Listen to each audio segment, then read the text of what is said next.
October 5, 1944. Near Overasselt, Netherlands. 5 pilots from No. 401 Squadron Royal Canadian Air Force circled at altitude, their Spitfire Mark 9s gleaming in the afternoon sun.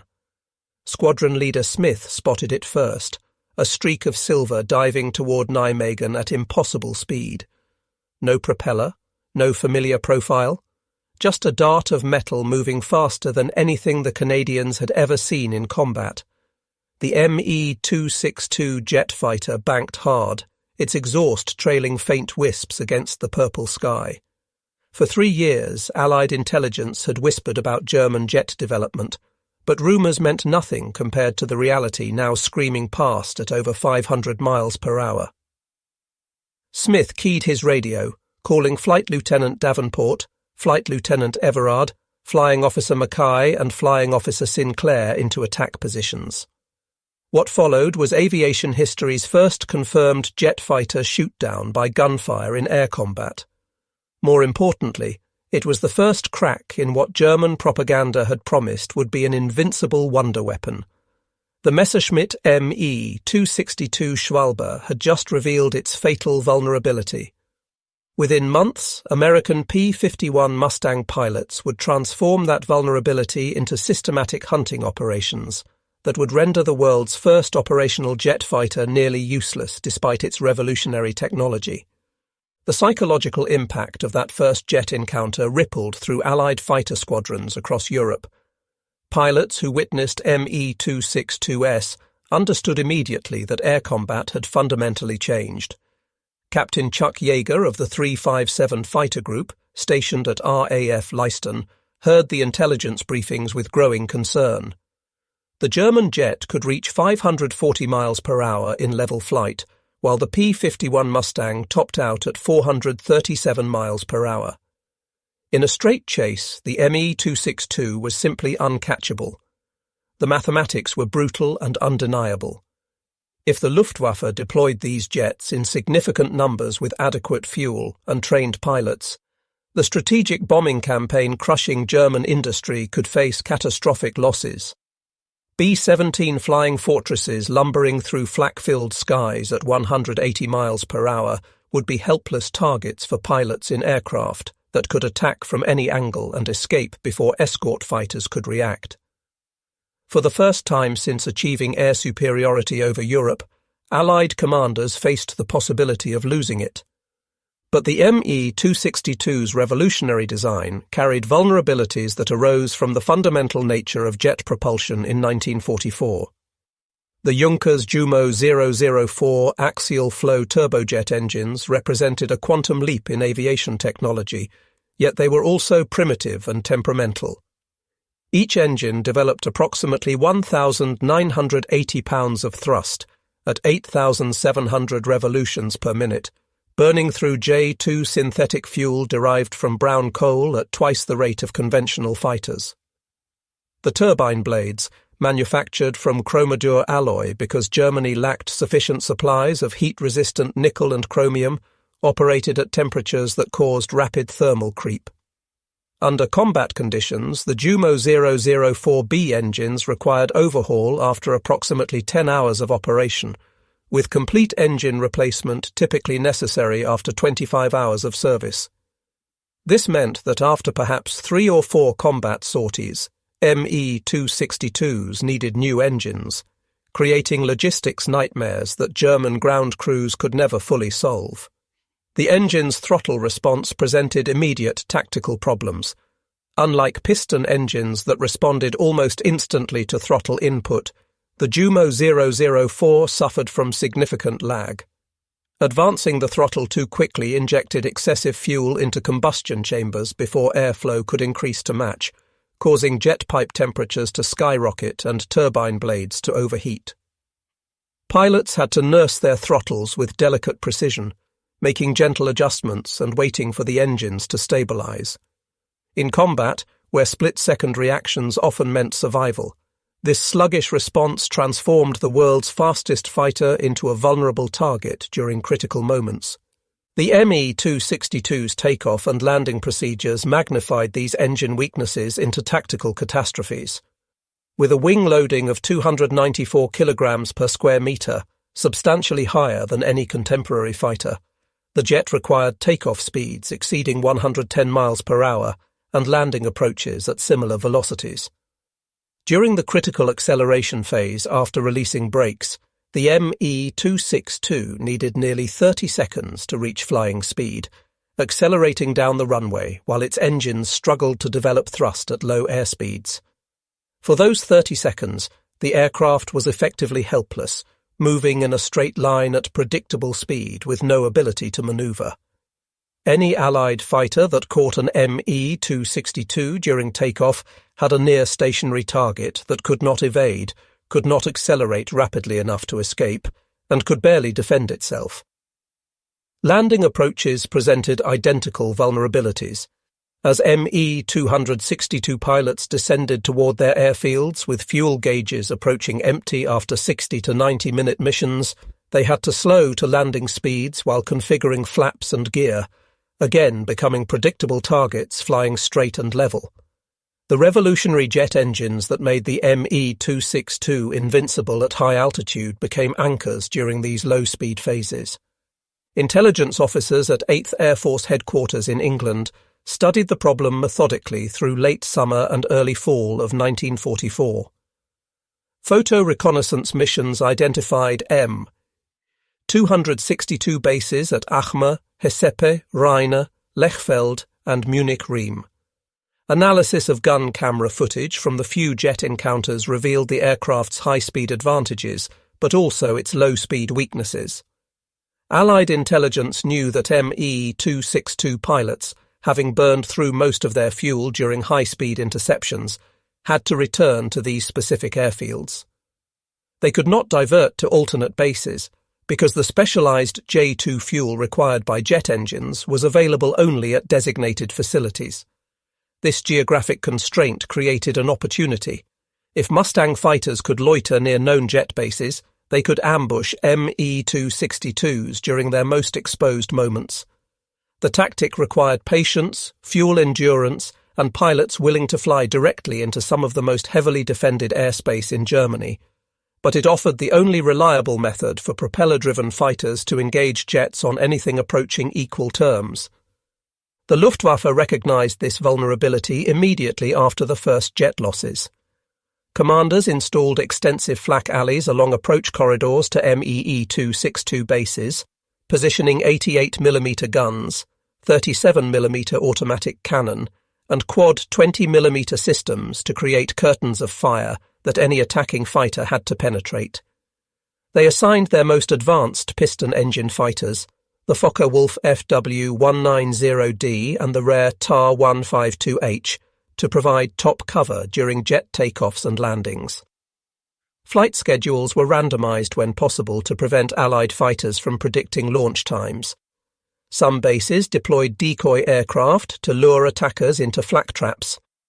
The Autobahn near several jet bases was modified into emergency landing strips with camouflaged parking areas in adjacent woods, allowing Me-262s to operate from locations that Allied intelligence had not identified. Despite these defensive measures, the fundamental tactical problem remained unsolvable. Me-262S had to take off and land, and during those phases they became defenseless regardless of how many guns defended them. Lieutenant Urban Drew of the 361 Fighter Group became intimately familiar with the Me-262 threat during missions over Germany in early October 1944. The 21-year-old pilot from Detroit had encountered a jet on a previous sortie and filed detailed intelligence reports describing its capabilities. On October 7th, Drew was grounded and facing disciplinary action for performing an unauthorized victory role after a successful mission. His punishment vanished when intelligence reported a concentration of Me-262S at Achme Aerodrome in northwestern Germany. Drew's previous jet encounter made him the obvious choice to lead a fighter sweep against the base. He briefed his flight carefully, emphasizing that success required surprise, aggression, and accepting the risks of flying directly through German flak defences. His wingman, Second Lieutenant Robert McCandless, would stay with him regardless of what happened. Drew's P-51 Mustang, coded E2-D and nicknamed Detroit Miss, lifted off from RAF Little Walden with full internal fuel and wing tanks, giving him nearly 4 hours of endurance. The weather over Germany that October afternoon was broken clouds with good visibility, perfect conditions for spotting aircraft against the ground.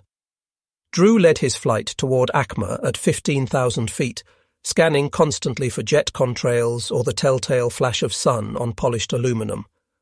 As they approached the known jet base, he spotted them, 2 Me-262s positioned on the runway, engines already running, preparing for takeoff.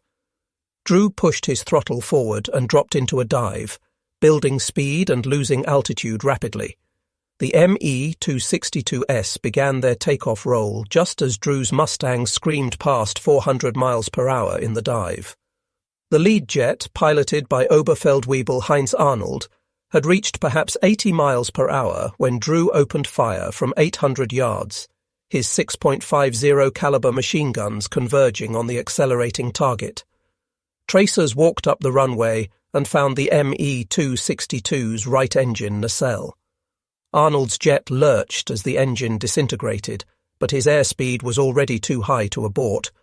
The crippled Me-262 staggered into the air on one engine, completely unable to maintain altitude or accelerate. Drew closed to 400 yards and fired again, this time hitting the cockpit area. Arnold's jet rolled inverted and plunged into trees beside the runway, exploding on impact. The second Me-262, flown by Lieutenant Gerhard Kobert, had witnessed Arnold's destruction and attempted to abort his takeoff, but the jet's poor throttle response and high landing speed made rapid deceleration impossible. Kobert's aircraft was still rolling at high speed when Drew pulled out of his first attack and immediately repositioned for a second pass. McCandless called warnings about flak as German gunners found their range, 88mm shells bursting around the attacking Mustangs in black puffs. Drew ignored the flak and dove again, firing a long burst into Kobert's Me-262 as it attempted to turn off the runway. Hits sparkled along the fuselage and both engines. The jet slowed, then erupted in flames as fuel tanks ignited. Kobert managed to escape the burning wreck, but his aircraft was a total loss. In less than 2 minutes, Drew had destroyed 2 of Germany's most advanced fighters using tactics that would become standard doctrine for Allied pilots. The engagement demonstrated conclusively that technological superiority meant nothing during critical flight phases, and that aggression combined with precise timing could neutralize the Me-262 threat. Drew's gun camera jammed during the attack, providing no photographic evidence of his victories. His only witness, McCandless, was hit by flak during their escape from Acma and shot down, becoming a prisoner of war before he could corroborate Drew's claims. Without gun camera footage or witness statements, 8th Air Force Headquarters initially denied Drew's victory credits, a crushing disappointment after one of the war's most significant tactical achievements. Drew would not receive official recognition until 1983, nearly 40 years later, when German Luftwaffe archives were cross-referenced with American records. Luftwaffe ace Georg Peter Eder, who had been scheduled to lead the Me-262 formation that day, but whose aircraft suffered mechanical problems, confirmed that he witnessed a yellow-nosed P-51 dive on the Me-262S and destroy both jets. Eder could not read the name Detroit Miss painted on the Mustang's nose from his position on the ground, but his testimony was sufficient. The United States Air Force awarded Drew the Air Force Cross on May 12, 1983, presented by Secretary of the Air Force Vern Orr. Drew and his wife were flown from Johannesburg, South Africa, to the ceremony via C-141 Starlifter. He remains the first and only Allied pilot to shoot down 2 jet aircraft in a single mission while flying a propeller-driven fighter. That same October 7, 1944, Lieutenant Colonel Hubert Zemke of the 479th Fighter Group may have scored another Me-262 victory, though uncertainty remains. Zemke, one of the 8th Air Force's most experienced fighter leaders, attacked what he believed was a Bf-109 during a mission over Germany. His gun camera footage was ambiguous, showing an aircraft that could have been either a Messerschmitt 109 or an Me-262. Post-war analysis suggested it was likely a jet, but the victory was never definitively confirmed. What mattered more than the specific victory claims was the emerging pattern. American fighter pilots were discovering that Me-262s, despite their revolutionary speed, could be defeated through tactical innovation. The key was refusing to engage jets in their element, high-altitude, high-speed combat, and instead forcing engagements during vulnerable phases when speed advantage disappeared. Chuck Yeager encountered his first Me-262 exactly 1 month later, on November 6, 1944, while leading a bomber escort mission near Acme, Germany. Yeager's P-51, named Glamorous Glen 3 after his wife Glenys, was cruising at patrol altitude when he spotted Me-262S attempting to intercept the bomber formation. The jets made their pass with typical tactics, diving through the bomber stream at tremendous speed, firing briefly, then using their velocity advantage to zoom climb back to altitude before escort fighters could react. Yeager watched the jets disappear into clouds, apparently escaping clean. Standard doctrine said chasing Me-262S was futile, but Yeager made a calculated gamble. Those jets had to land somewhere, and they had to land soon because their fuel endurance was limited. He broke from the bomber formation and descended through the clouds, emerging at lower altitude near Acme airfield. Below him, Yeager spotted a lone Me-262 in the landing pattern, gear and flaps extended, speed reduced to perhaps 150 miles per hour as it lined up on final approach. The German pilot, focused on his landing, apparently failed to spot the Mustang diving on him from above and behind. Yeager pushed his throttle full forward and trimmed for maximum dive speed. The P-51 accelerated rapidly in the descent, Yeager using gravity to boost his speed above 450 miles per hour. He closed to 400 yards and opened fire, walking his tracers onto the Me-262's wings. Hits sparkled along the jet's left wing root and fuselage.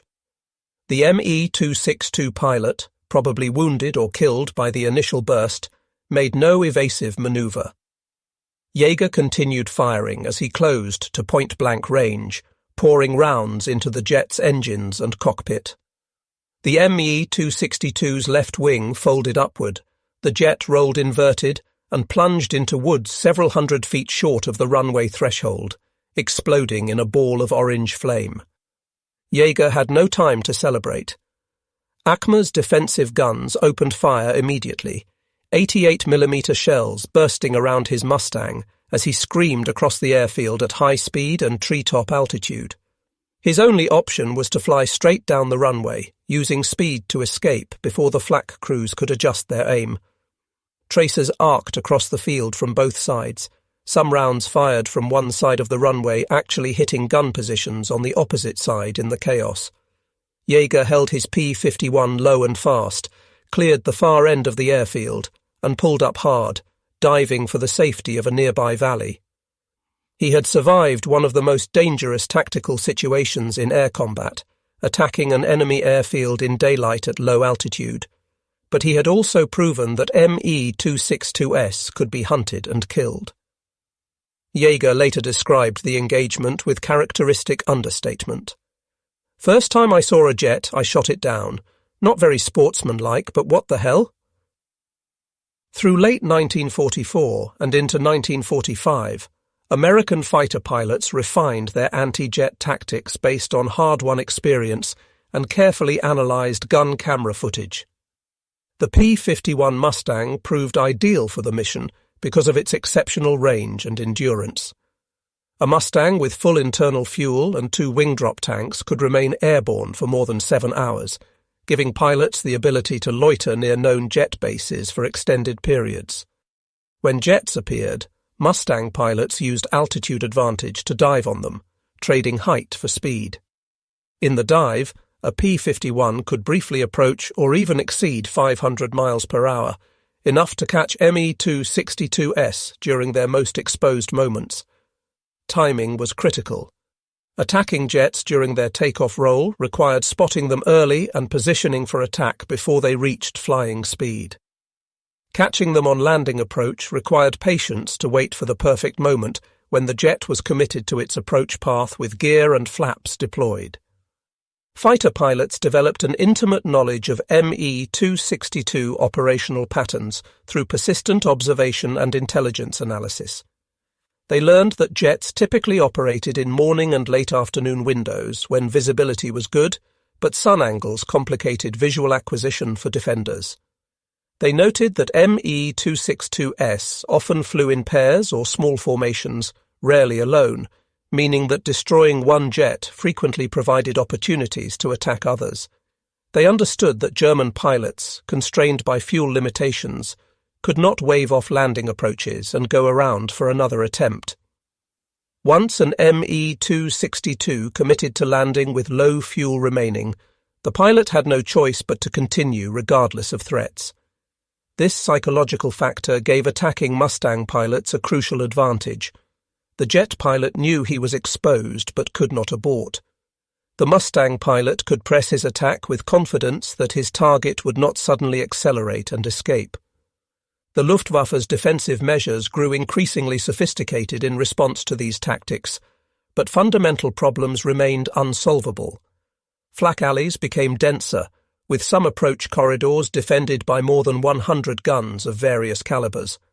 Fighter cover increased, with FW-190D and TA-152H pilots ordered specifically to engage Allied fighters near jet bases, regardless of tactical situation. Me-262 pilots received instructions to vary their approach patterns, making random turns and altitude changes to complicate interception. Some bases deployed smoke generators to obscure the field during landing operations. Despite these efforts, the mathematical reality could not be changed. Me-262ES needed specific bases with specific fuel supplies and could only remain airborne for limited durations. Allied fighters could saturate the areas around jet bases, making some engagement nearly inevitable. February 25, 1945, produced one of the most devastating demonstrations of these tactics, when Mustangs of the 55th Fighter Group surprised an entire staffel of Me-262S at Giebelstadt Airfield during takeoff operations. The attack was perfectly timed, with P-51s arriving just as multiple jets began their takeoff rolls. In the chaos that followed, American pilots destroyed 6 Me-262s on the ground or during takeoff, with several more damaged. The losses represented a significant percentage of operational jets available to that unit. German records indicate the Me-262S belonged to the ill-fated Kampfgeschwader 54, a bomber unit that had been re-equipped with jets, but whose pilots lacked adequate fighter training. The 55th Fighter Group's attack demonstrated that concentrated fighter sweeps against jet bases during known operational periods could achieve dramatic results, though at considerable risk. Several Mustangs were damaged by defensive fire during the engagement, and the tactical success depended on achieving complete surprise. The psychological impact of these defeats on German jet pilots was profound and cumulative. Me-262 pilots were elite aviators, carefully selected and extensively trained, often veterans with considerable combat experience. They understood their technological advantages and initially approached missions with justified confidence in their aircraft's capabilities. Repeated losses during takeoff and landing phases, however, created an atmosphere of dread surrounding these critical moments. Pilots knew that every departure and return carried significant risk of ambush. The knowledge that Allied fighters might be waiting, that there was no escape option once committed to landing, that fuel gauges showed empty tanks, created psychological pressure that affected performance and decision-making. The March 18, 1945 raid on Berlin illustrated both the Me-262's potential and its ultimate inability to change the war's outcome. A total of 1,221 Allied bombers, escorted by 632 fighters, attacked the German capital in what would be the last great air battle over Germany. Luftwaffe commanders assembled 37 Me-262s from Jagdgeschwader 7 for a coordinated attack on the bomber formations, the largest jet force yet committed to a single mission. Oberleutnant Gunther Wegmann led his squadron in a loose formation toward the incoming bombers, and he and his wingmen fired R-4M unguided rockets for the first time in operational use. The 50mm rockets, carried in underwing racks of 12 per aircraft, were designed to detonate near bombers, destroying them with blast and fragmentation without requiring precise aim. Wegmann's rockets slashed into a formation of 60 B-17s, and observers reported multiple bombers hit and falling. Other Me-262 pilots pressed attacks with conventional 30mm cannon, their speed allowing them to make multiple passes before escorts could react effectively. The engagement was brief but intense. German pilots claimed 12 bombers and 1 fighter shot down, though United States records indicate 8 heavy bombers were actually lost, along with 3 Me-262s destroyed in air combat. The discrepancy between claims and actual losses illustrated the common wartime pattern of overclaiming due to combat confusion. Even accepting German claims at face value, the jets destroyed less than 1% of the attacking force while the massive bomber formation reached its target and delivered its ordnance. The strategic bombing campaign continued unaffected. 5 American fighter pilots failed to return, and dozens of bomber crew members were killed or became prisoners. But the mission was considered a success, complete success, by Allied planners. Adolf Galland, Germany's former general of fighters who had been dismissed after disputes with Hermann Göring over fighter strategy, formed Jagdverband 44 in February 1945 as an elite Me-262 unit commanded by and composed of Germany's most experienced aces. The roster read like a who's who of Luftwaffe legends, pilots with hundreds of combined victories. The unit was given priority for aircraft, fuel and support, representing Germany's last attempt to field jet fighters in meaningful numbers with optimal conditions. Galland himself flew combat missions, scoring victories with both cannon and the R-4M rockets. Other pilots reported successes against bombers and even against escorting fighters when conditions favoured jet tactics. Yet Jagdverband 44's operational life was measured in weeks, not months. Allied bombing of bases forced constant relocation. Fuel shortages grounded aircraft for days at a time. Engine reliability problems meant that half the assigned jets were typically unserviceable, awaiting spare parts or engine replacements. The statistical reality of Me-262 operations revealed the gap between theoretical capability and practical effectiveness. German records indicate approximately 1,443 Me-262s were manufactured during the war. Of those manufactured, only around 200 to 300 ever saw combat operations. The remainder were destroyed on the ground by bombing, lost during training, or rendered unserviceable by maintenance problems.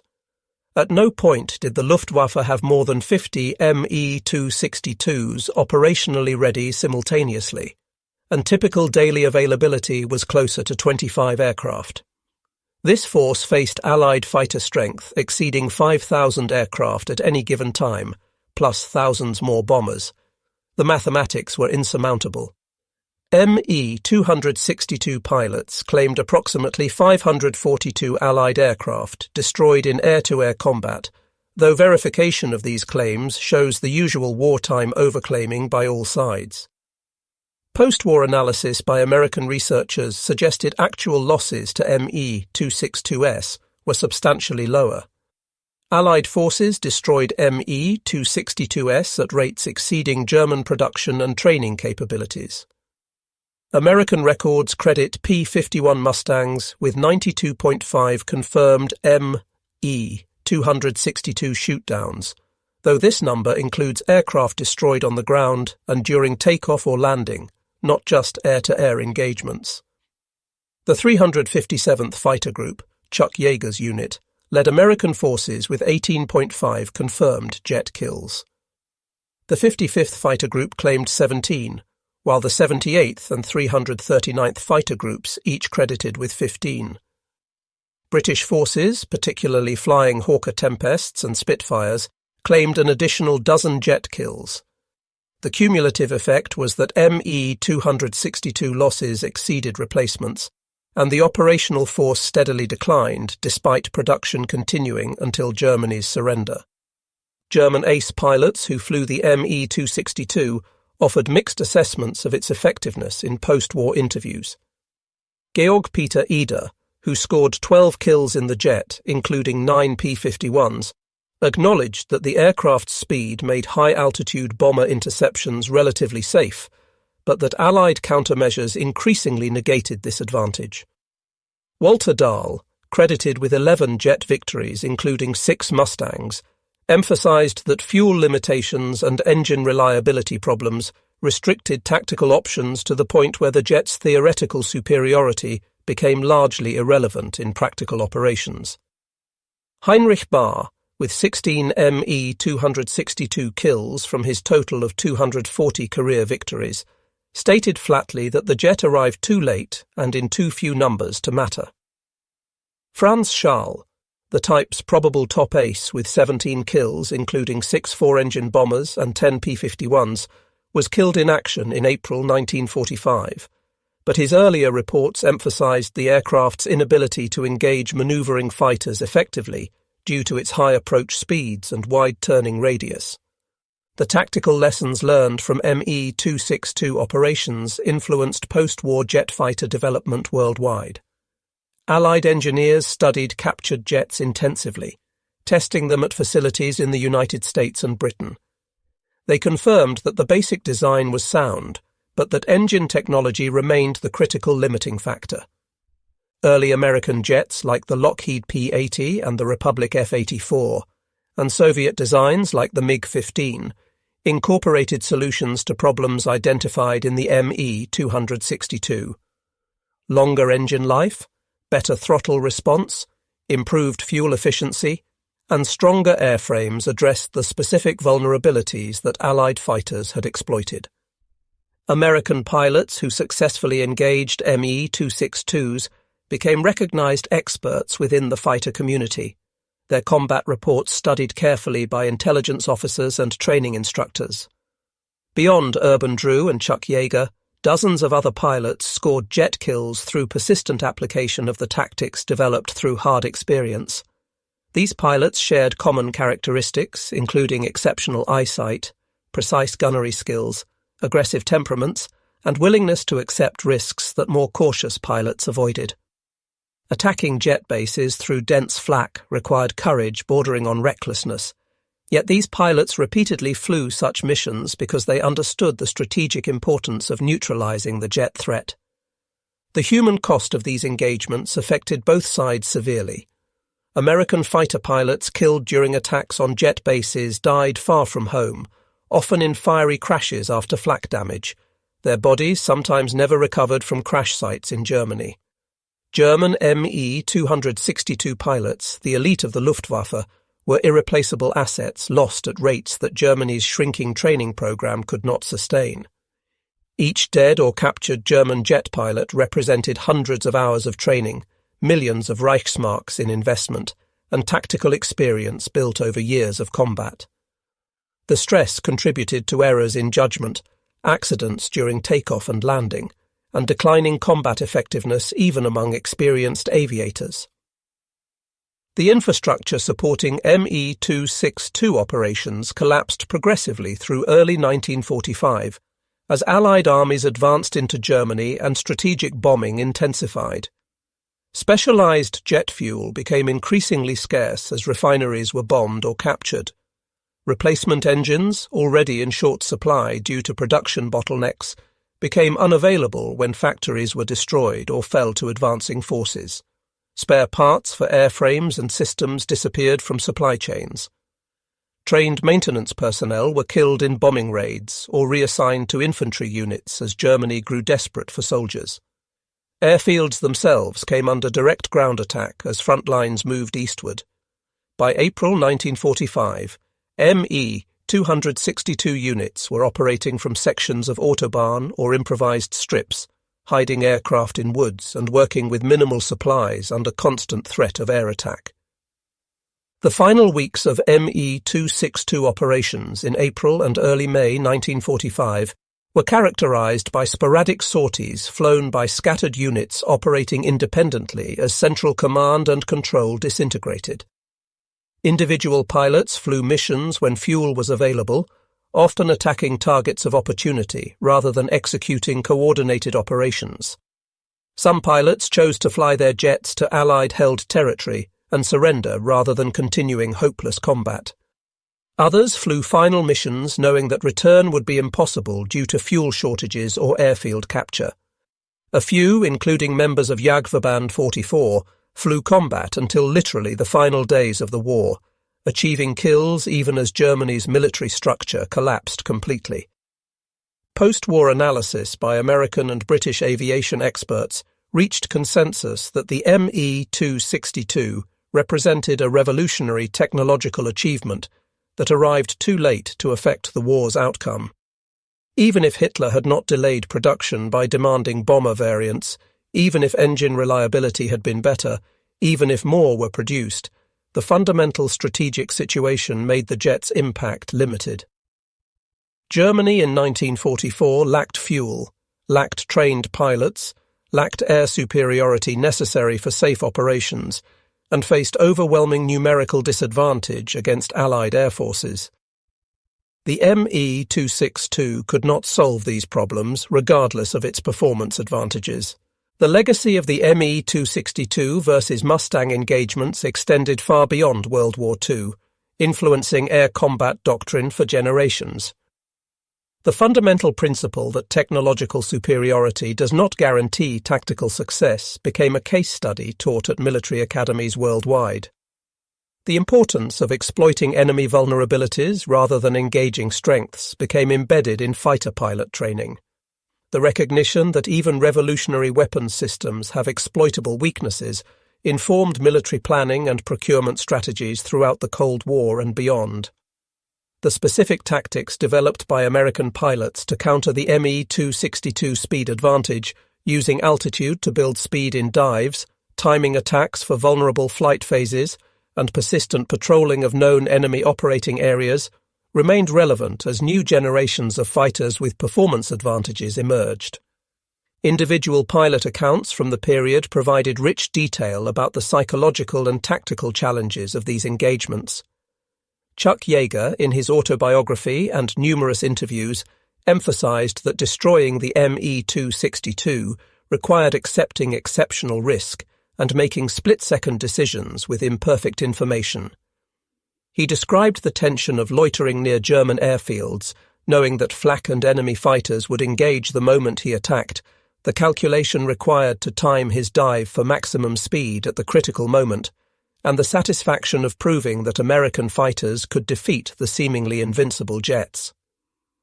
Urban Drew, after receiving his belated recognition in 1983, spoke about the frustration of having his victories denied for nearly 40 years due to lack of corroborating evidence, but also about the importance of the mission regardless of personal recognition.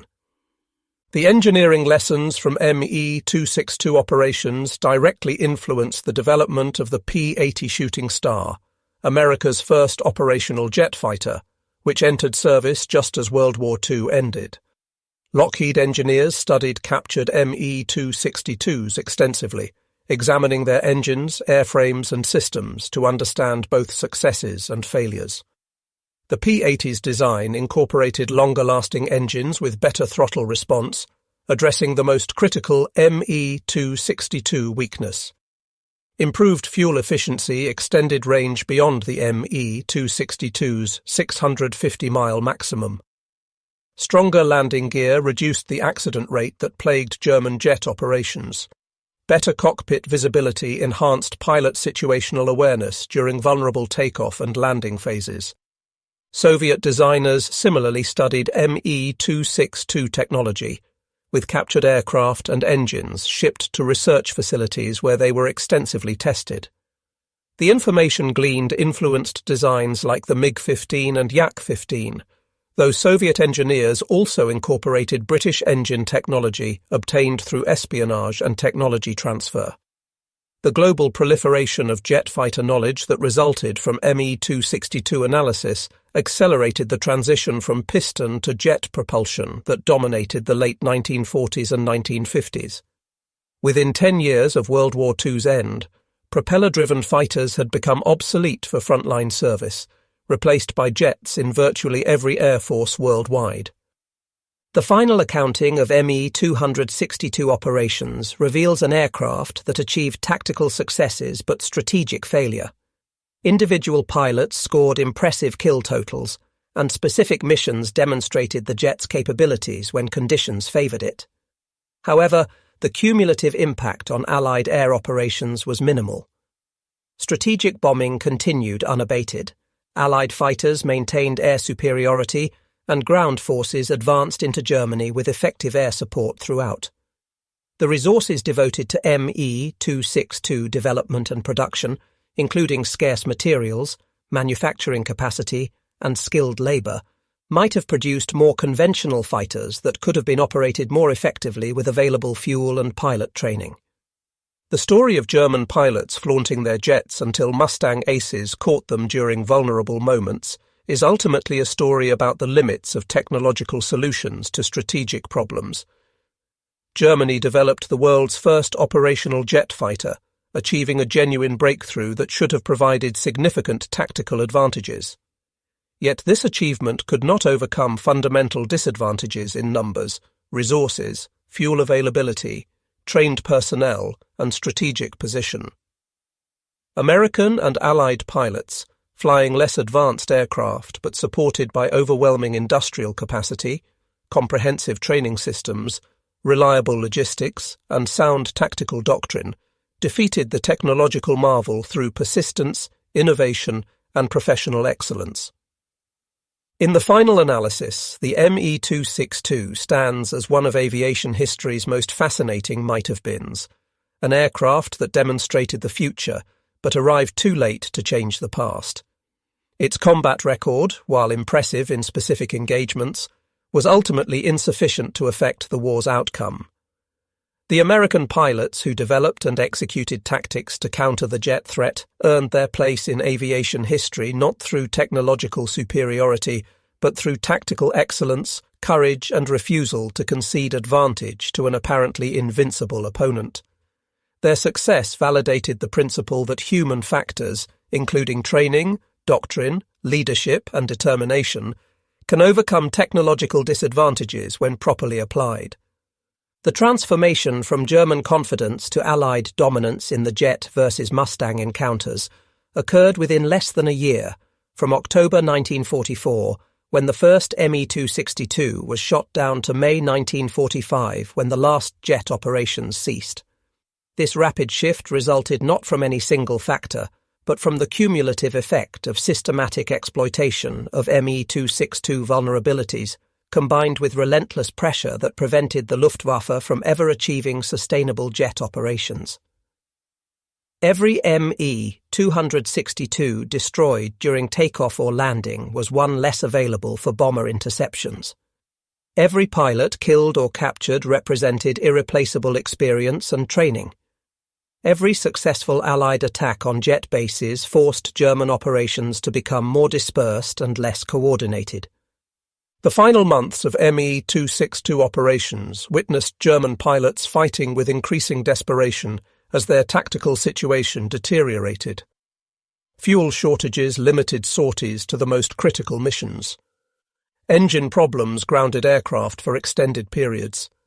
Allied fighter patrols made every takeoff and landing potentially fatal. Base relocations disrupted operations and morale.